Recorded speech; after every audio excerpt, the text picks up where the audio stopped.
Halo, saya Muhammad Rozi dari kelompok 1 Hukum Ketenagakerjaan yang beranggotakan saya sendiri. Nama saya Alam Ramadan. Saya Muhammad Iqbal Firmansyah Martono. Saya Syakira Zata Amani. Saya sendiri Fernanda Angelika.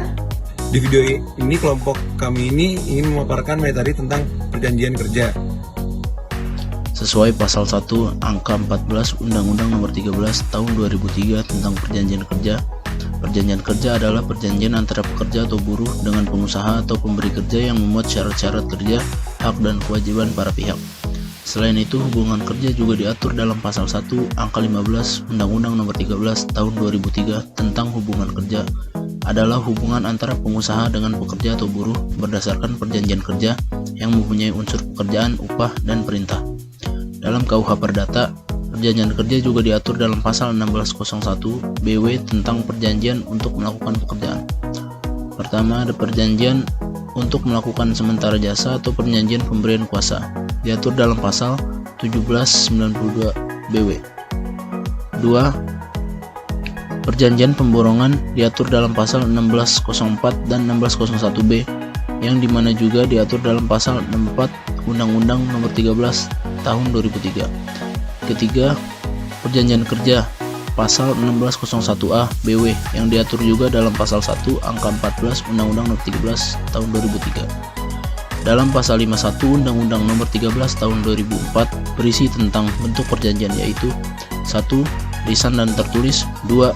Harus tertulis atau diatur dalam pasal 57 Undang-Undang Nomor 13 Tahun 2003, pasal 399 KUHD dan pasal 1601D KUHP. Dalam pasal 1320 BW yang juga diatur dalam pasal 52 Undang-Undang Nomor 13 Tahun 2003 berisi tentang sahnya perjanjian kerja, yaitu yang pertama, kesepakatan kedua belah pihak. Kedua, kemampuan atau kecakapan melakukan perbuatan hukum. Ketiga, adanya pekerjaan yang diperjanjikan. Dan keempat, pekerjaan yang diperjanjikan tidak bertentangan dengan ketertiban umum, kesusilaan, dan peraturan perundang-undangan yang berlaku. Dalam pasal 56 Undang-Undang Nomor 13 Tahun 2003 berisi tentang jenis perjanjian kerja, yaitu 1. Perjanjian kerja waktu tertentu juga diatur dalam Kepmen TK nomor 100/Men/6/2004. Perjanjian kerja waktu tidak tertentu.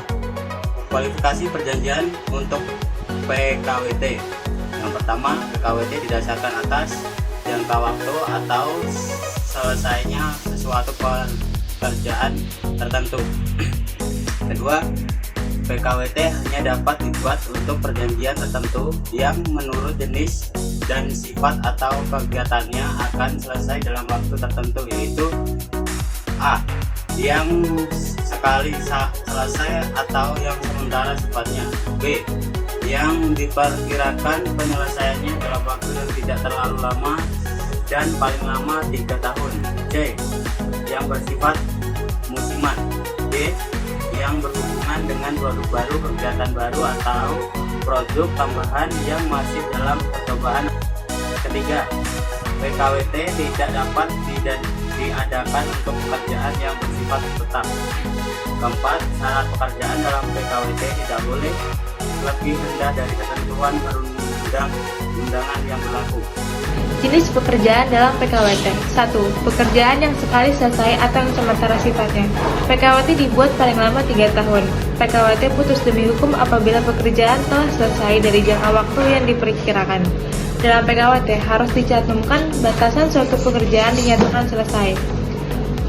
Dapat dilakukan pembaharuan PKWT apabila pekerjaan belum dapat diselesaikan.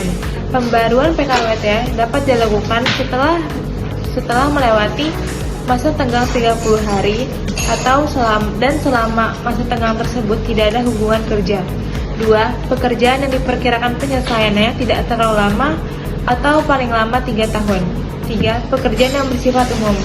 Pekerjaan yang tergantung musim dan cuaca, atau pekerjaan itu dibutuhkan karena adanya suatu kondisi tertentu. Pekerjaan yang dilakukan untuk memenuhi pesanan atau target tertentu. Pekerjaan yang hanya dapat dilakukan untuk pekerja yang melakukan pekerjaan tambahan. 4. Pekerjaan yang berhubungan dengan produk baru, kegiatan baru, atau produk tambahan yang masih dalam percobaan atau penjajakan.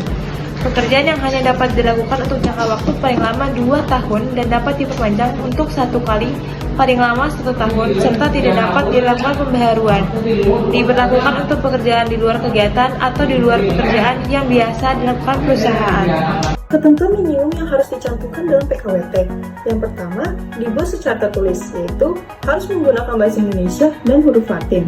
Apabila dibuat tidak tertulis, dinyatakan sebagai perjanjian kerja untuk waktu tidak tertentu atau PKWTT, yaitu status pekerja menjadi pekerja tetap dari perusahaan. Selain itu, apabila dibuat dalam 2 bahasa dan terjadi perbedaan penafsiran antara keduanya, maka yang berlaku adalah PKWT yang dibuat dalam bahasa Indonesia. PKWT sekurang-kurangnya memuat 9 item, yaitu yang pertama, nama, alamat perusahaan, dan jenis perusahaan. Yang kedua, nama, jenis kelamin, umur, dan alamat pekerja. Yang ketiga, jabatan atau jenis pekerjaan. Yang keempat, tempat pekerjaan. Yang kelima, besarnya upah dan cara pembayarannya. Yang keenam, syarat-syarat kerja yang memuat hak dan kewajiban pengusaha dan pekerja. Yang ketujuh, memulai dan jangka waktu berlakunya perjanjian kerja.